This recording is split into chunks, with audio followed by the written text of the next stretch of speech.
प्रणाम जी। आप शुरू कीजिए दीदी। बोलो श्री प्राणनाथ प्यारे की जय। बोलो श्री सतगुरु महाराज की जय। सर्व सुंदर साथ की जय। प्रणाम जी। सभी सुंदर साथ जी के चरणों में प्रणाम जी। विरहागत रे जाने सोई, जो मिल के बिछड़ी हुए मेरे दुल्हा, मेरे दुल्हा। जो मीन बिछुरी जल के यागत जाने सोए मेरे दुल्हा, मेरे दुल्हा। बिरहान बिलखे तल पे तारुणी, तारुणी तल पे कल पे कामनी। विरहागत रे जाने सोई, जो मिल के बिछड़ी होए मेरे दुल्हा, मेरे दुल्हा।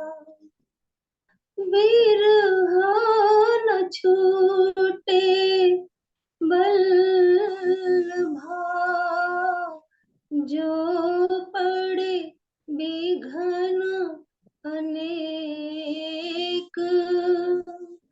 पिंड न देखो ब्रह्मांड, देखो दुल्हा अपनों एक। विरहागत रे जाने सोई, जो मिल के बिछड़ी हुए मेरे दुल्हा, मेरे दुल्हा। आंधी आई विरह की, तीन दियो ब्रह्मांड उड़ाए। विरहिन गिरी सो उठ ना सकी, मूल अंकुर रही भराए। विरहागत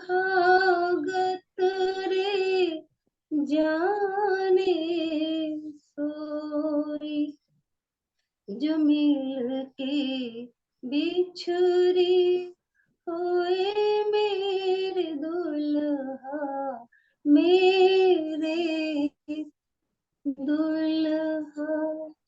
विरहा सागर होए रहया बीच मीन, विरहनी ना।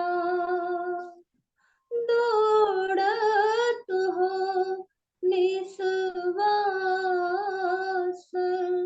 कहूँ बेट न पाऊं पार।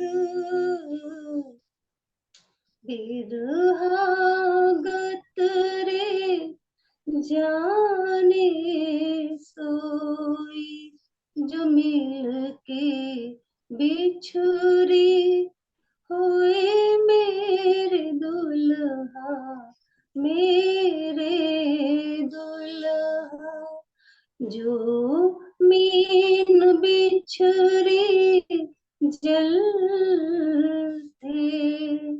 या भगत जाने सोए मेरे दुल्हा, मेरे दुल्हा। बोलो श्री प्राणनाथ प्यारे की जय। बोलो श्री सद्गुरु महाराज की जय। प्रणाम जी। सभी सुंदर साथ जी के चरणों में प्रणाम जी। नाम जी, धन्यवाद विजया दीदी।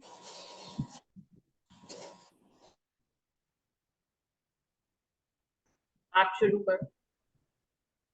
बंदो सतगुरु चरण को करूं सो प्रेम प्रणाम। अशुभ हरनि मंगल कर धनी श्री देव चंचुना।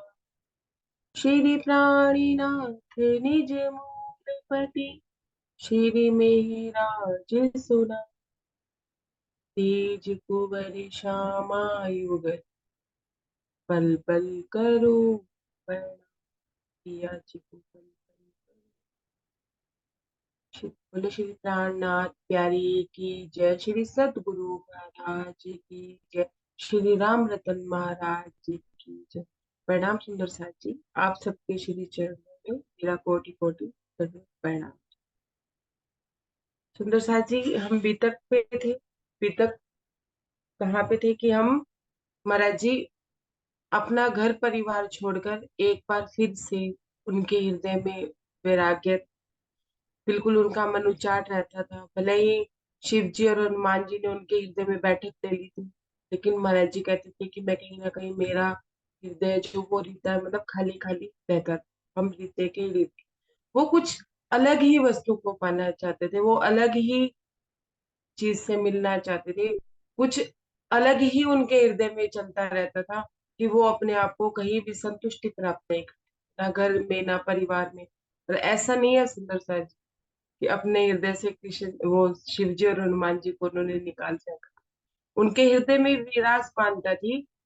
हृदय में सब कुछ होते हुए भी एक जगह थी वो जो खाली, कहीं ना कहीं एक जगह खाली थी। वो उस जगह को भरना चाहती थी। और हम सुंदर साथ जी सब सुंदर साथ से मिलते हैं, लेकिन हमारी वो जगह भी हम उन सुंदर साथ को दे देते हैं जो जगह हमने अपने धनी के लिए रखी। हम किसी सुंदर साथ को, महापुरुष सुंदर साथ को पाके हम ये सोचते हैं कि हमारी जगह की पूर्ति हो गई। तो महाराज जी का कहते हैं कि मैं, ना मेरा घर में मन लगता था, ना मेरा खान पान में रुचि रहती थी। तो उन्होंने अपनी पत्नी और बुद्धिदास जी को बिठा के उनसे बोला कि अब मैं घूमना चाहता हूँ, और आप जैसे तैसे अपनी गृहस्थी चला लीजिए और मुझे माफ कीजिए। सुंदर सा जी इस बार वो उनको बता के और कहते हैं कि सब कुछ मैं पी के ऊपर छोड़कर अंतिम परिणाम अपने गांव को कर कर, अपनी मातृभूमि को करके और अंतिम बार अपने परिवार को देकर मैं घर से निकल। दो बेटियां एक बेटी, तीन बच्चों को छोड़ के महाराज जी चले। सुंदर सा जी एक प्रश्न आया था जो सुंदर दो तीन सुंदर साथ ने मुझसे किया कि महाराज जी क्या मतलब अ, वैरागी थे, लेकिन वैराग्य आता है तो वो कितनी देर के लिए आता है? वैराग्य आता है 2-3 क्षण के लिए आता है, उसके बाद वैराग्य खत्म हो जाता है। अमिता दीदी अपना कैमरा सही कर दीजिए थोड़ा सा। तो मैंने महाराज जी से पूछा, मैंने कहा महाराज जी भाई हमें तो वैराग्य आता है तो थोड़ी देर के लिए आता है। सुंदर साथ जी तो महाराज जी ने मुझे एक बात समझाई। वो कोई ना कोई बात मेरे आगे ऐसी आई जाती है। तो क्या आता है सुंदर साथ जी, महाराज जी कहते हैं कि हम वैरागी नहीं होते, हम निराशावादी हो जाते। कैसे कि मान लीजिए कि हमने किसी से उम्मीद लगाई है, हम अपने बच्चे पे ही लेते हैं कि हमने अपने बच्चे पे उम्मीद लगाई है कि मैंने इसको बड़े प्रेम से पाला पोसा है और अपना सारा जीवन मैंने इसको समर्पित कर दिया, ये मेरा मेरा मान करे, मेरा सम्मान करे, मेरी इज्जत करे, मेरी बात माने। हम ऐसा सोचते हैं। ये उम्मीद किसकी है? हमारी। बच्चे को क्या पता है? अब बच्चे ने आके चार बातें या कोई बात ऐसी कह दी या हमारा कहना नहीं माना या एक आधी बात ऐसी कह दी तो हम क्या हो गए? निराश। हम क्या कहते हैं कि छोड़ो परे, किसके लिए अपनी जिंदगी खराब की, मेरा तो सारा जीवन ही बेकार चला गया। तो हमें ऐसा लगता है कि हम वैराग्य में आ गए, हम वैराग्य हो गए, वैराग्य आ गया कि हमें कुछ भी अच्छा नहीं। वो वैराग्य नहीं है सुंदर सी, वो निराशा है। अब वो खत्म कैसे हो जाती है? अगर हमें ये वैराग्य लगता है तो वो खत्म कैसे हो जाता है? बच्चा आया, बच्चे ने प्यार से पुचकारा, नहीं मम्मा मैं आपकी बात मानूंगा, ये करूंगा, तो वह वैराग्य छू। क्यों? क्योंकि आशा थी, उम्मीद थी कि बच्चा ऐसा करे। किसकी थी? हमारी। हम, जब हमारी उम्मीदें पूरी नहीं होती तो हमें निराशा होती है, उसे हम वैराग कह देते हैं कि वैराग्य दो क्षण का है।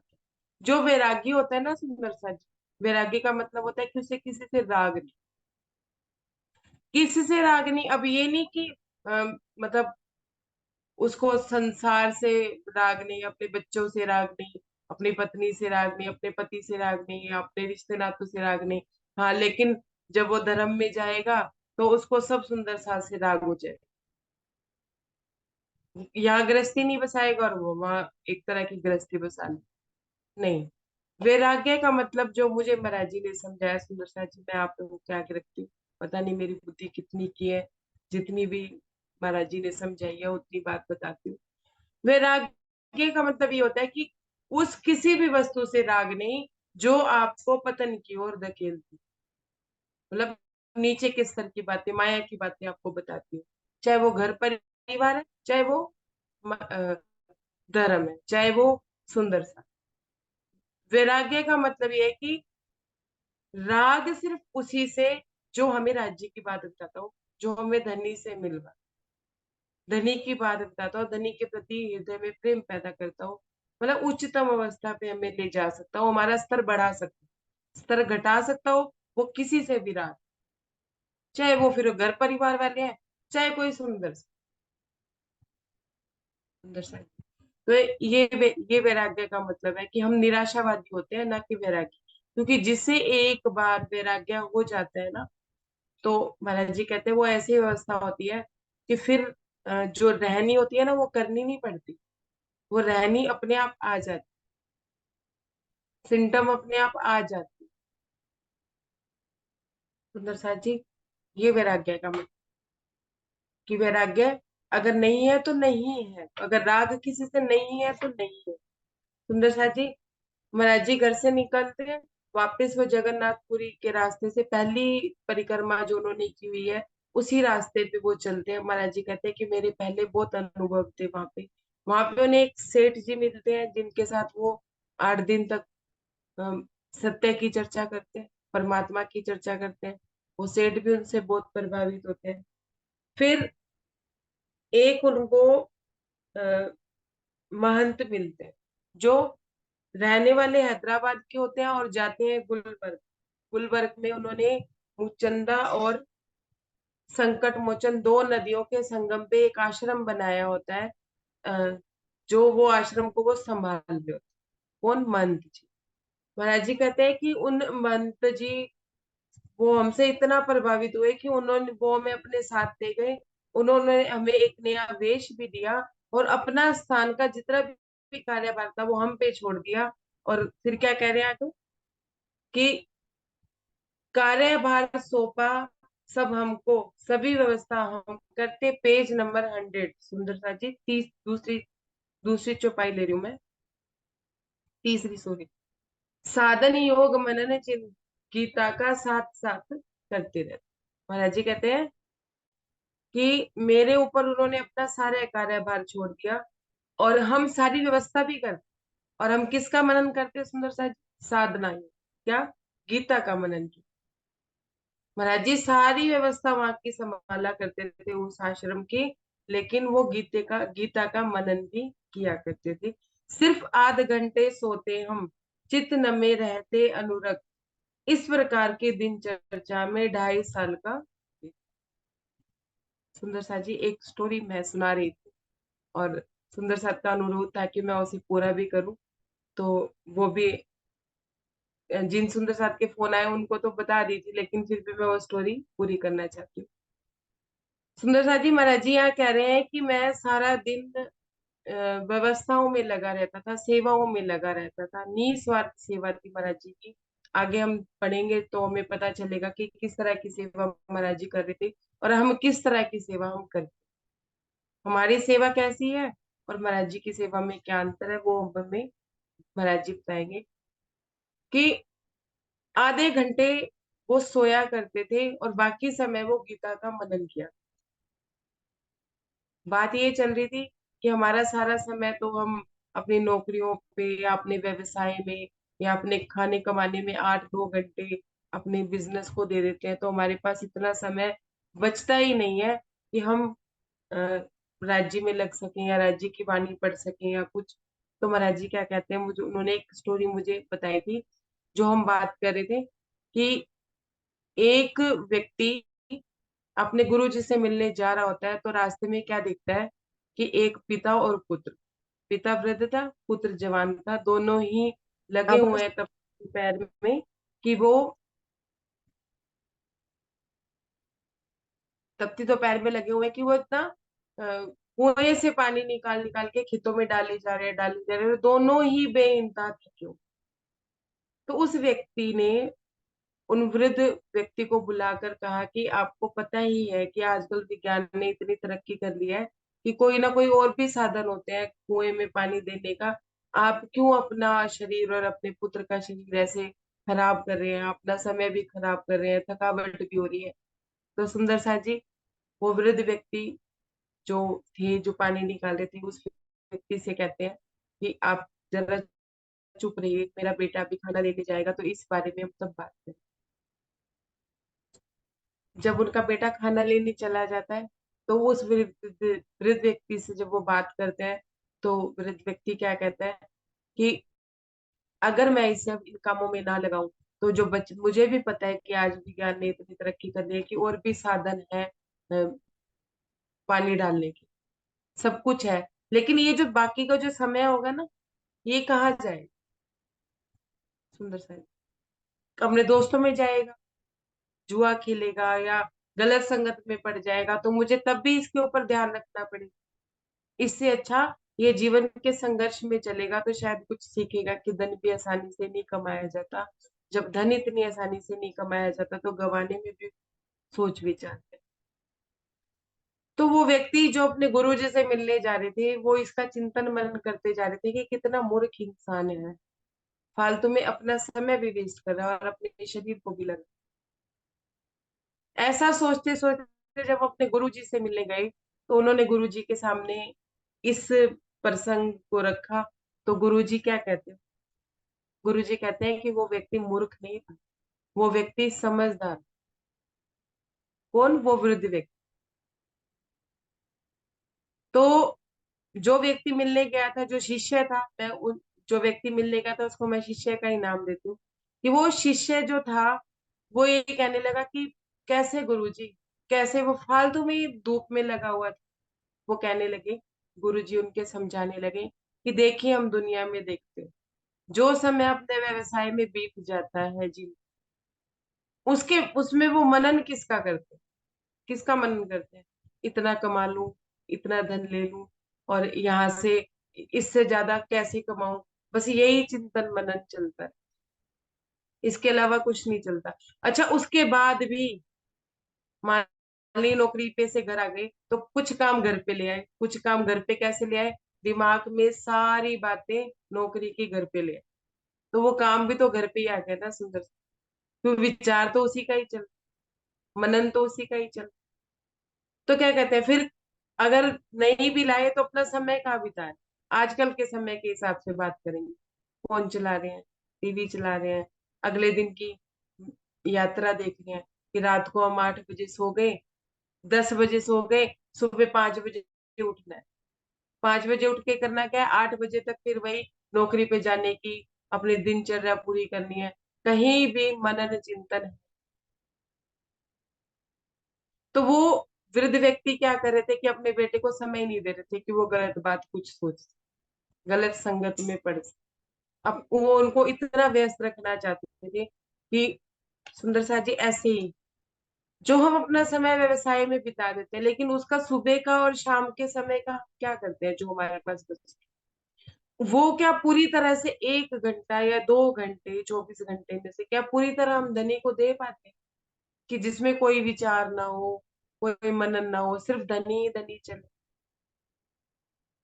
तो यहाँ महाराज जी क्या कह रहे हैं कि वो सारा दिन तो व्यवस्थाएं करते रहते थे और साथ में मनन कराते थे। जब अपनी दिनचर्या चलाया करते थे, पूरी दिनचर्या में मनन चला करता था साथ साथ। किसका? गीता।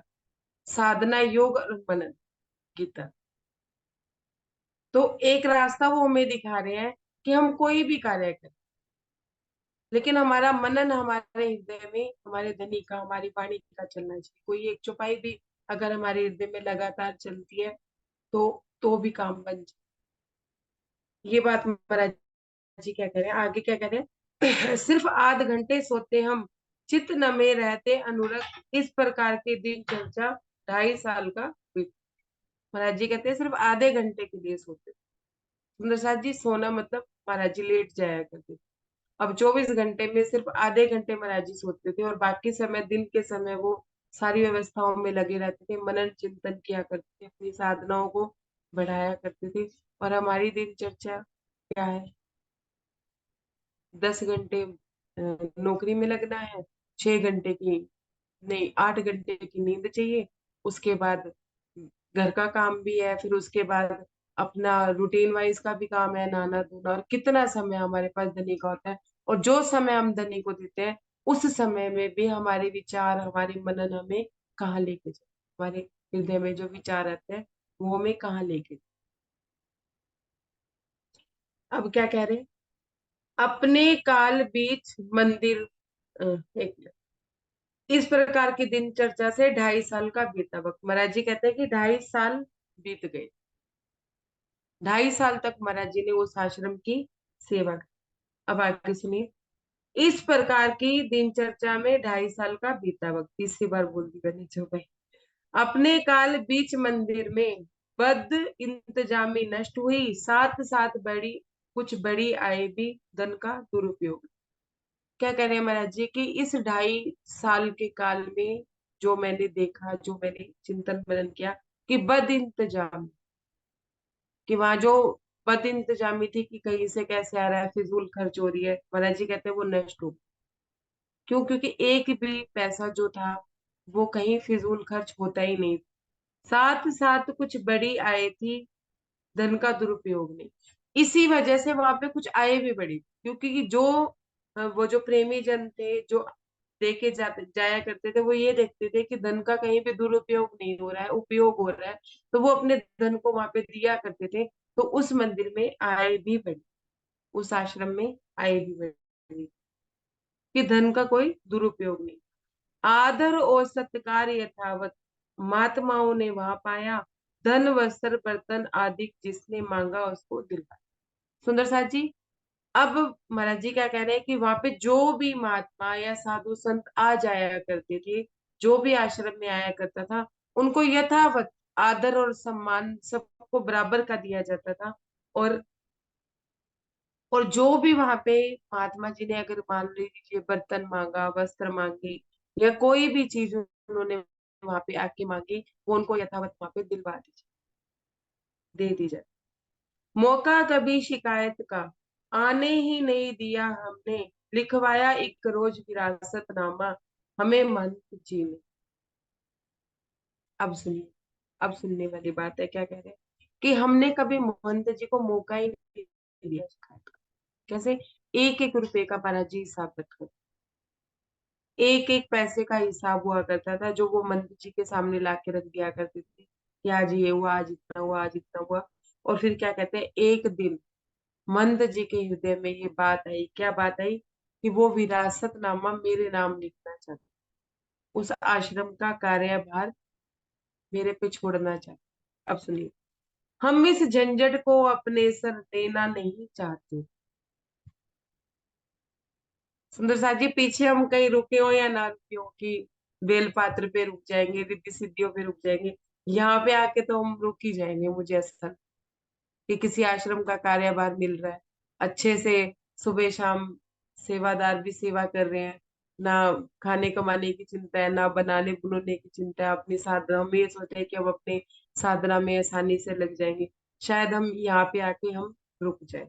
क्या कहते हैं कि उनके हृदय में ये बात आई कि वो मेरे नाम विरासतनामा उस आश्रम का लिखना चाहते थे। पर महाराज जी क्या कह रहे कि मैं सेवा कर रहा था, तब तक तो कोई बात नहीं कि मैं सेवा कर रहा हूँ, निस्वार्थ सेवा थी, कोई भाव नहीं था आश्रम को अपनाने का, आश्रम को अपने नाम कराने का। और महाराज जी कह रहे हैं मैं अपने सर पे ये झंझट लेने ही नहीं चाहता। इसके उपलक्ष्य में महाराज जी ने कुछ चौपाइयां वाणी की, इस बात को लेके, प्रसंग को लेके महाराज जी ने वाणी की चौपाइयां जोड़ी हैं सुंदर साथ जी। उस चौपाइयों का जो मुझे वर्णन आता है मैं वो बताती हूँ, जो महाराज जी ने मुझे इस प्रसंग के हिसाब से बताया। सुनो रे सत के बंजारे, एक बात कहूँ समझाए, या फंद बाजी रची माया की, तामे सब कोई रया उलझा। छुपाई सबको क्लियर हो रही है, पर मैं फिर थोड़ी सी जो भी है मैं रखती हूँ आपके आगे।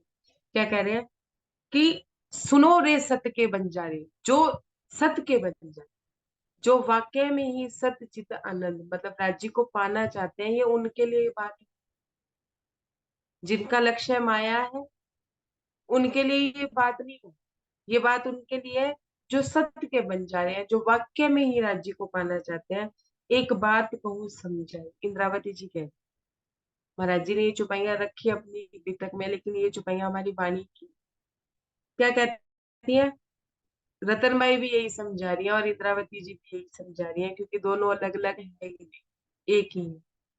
क्या कह रहे हैं कि एक बात कहूँ समझाए, कि मैं तुम्हें एक बात समझाती हूँ, उसे ध्यान से समझेगा। या फंद बाजी रची माया की, ये जो बाजी है ना ये सारी, ये माया की रची, इससे कोई बच सकता नहीं है। जो बच के निकल जाता है वो सत्य को पा भी ले।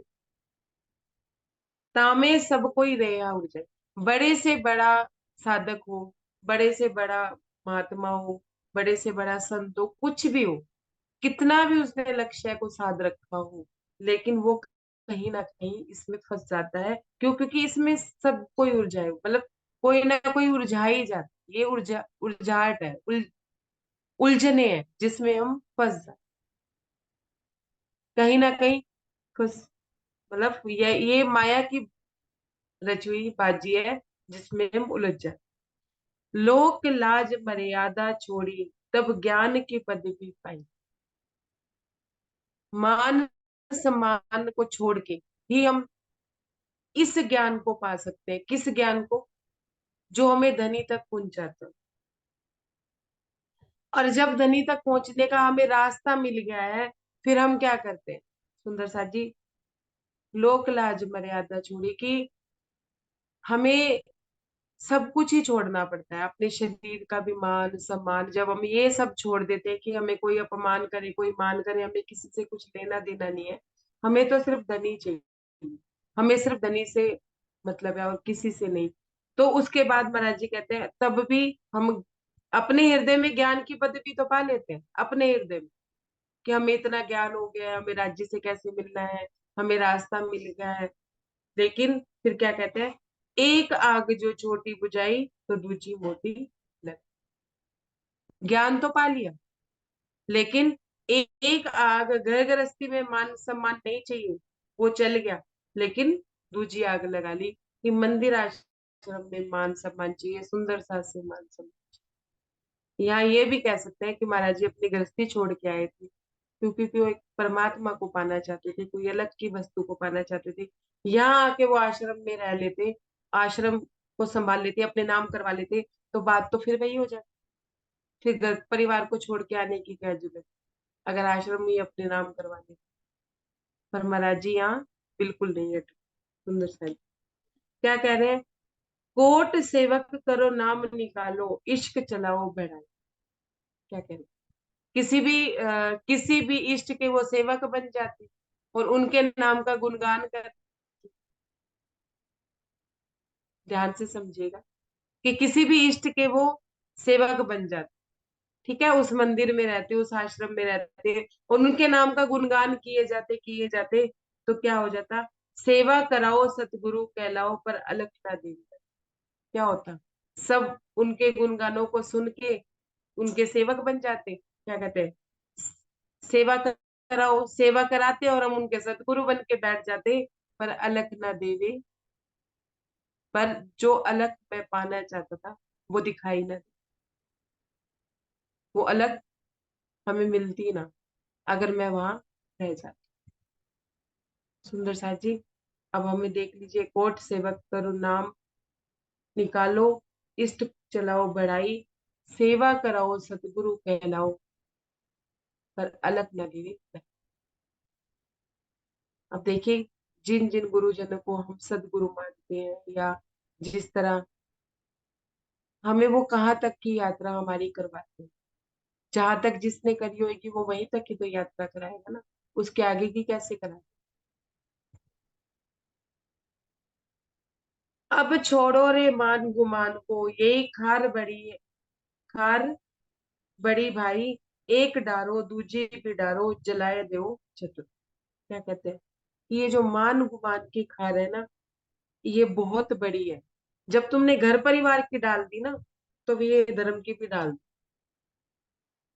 यहाँ महाराज जी रहते तो मान सम्मान सब मिलता उनको। वहां के अगर मेन महंत हो जाते तो गुरु भी कहलाते, सदगुरु भी कहलाते। पर महाराज जी कहते हैं कि मैं वहां का गुरु और सदगुरु बन के नहीं बैठ सकता था, क्योंकि अभी तक मैंने अलग वस्तु को नहीं। तो महाराज जी कहते हैं जब एक डाल दी मैंने घर परिवार की डाल दी, तो दूजी दूजी भी डाल दी। कि अगर घर परिवार नहीं संभाल सकते तो किसी आश्रम को भी तब तक ना संभालो जब तक तुम्हें अलग ना दिखेगी।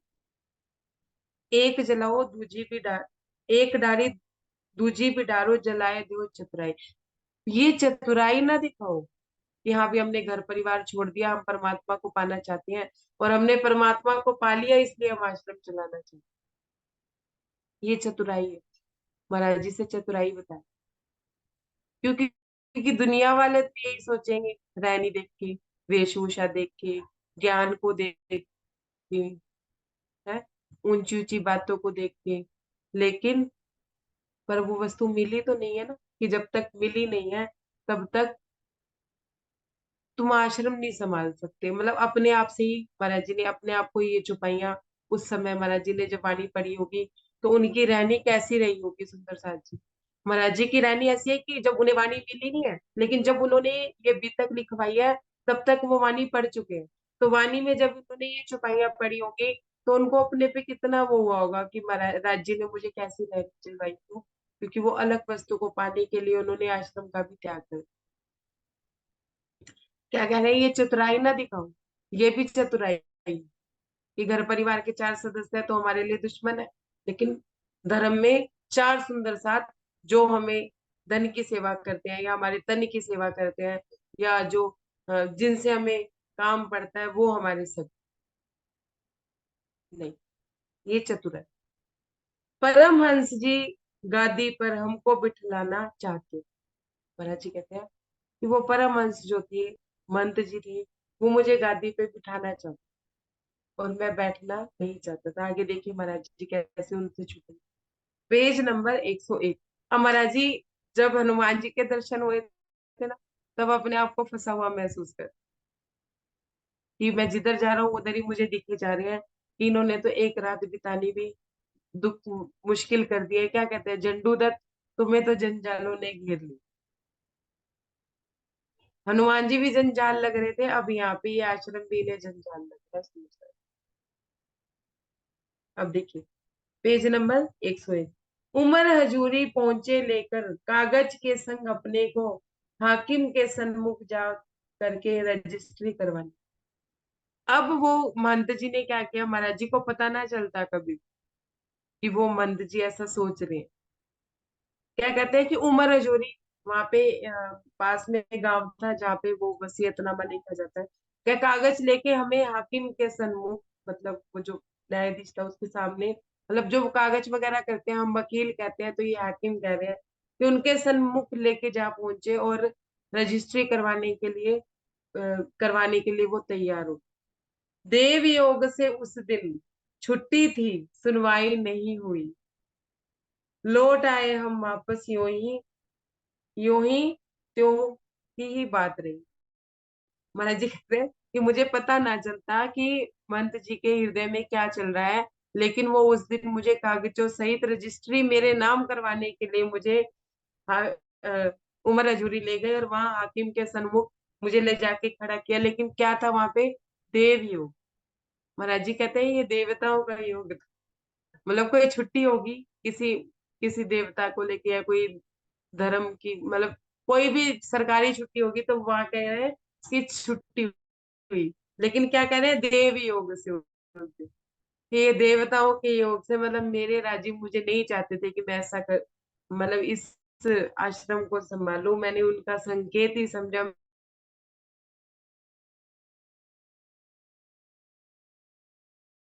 मैं वैसे भी नहीं संभालना चाहता था।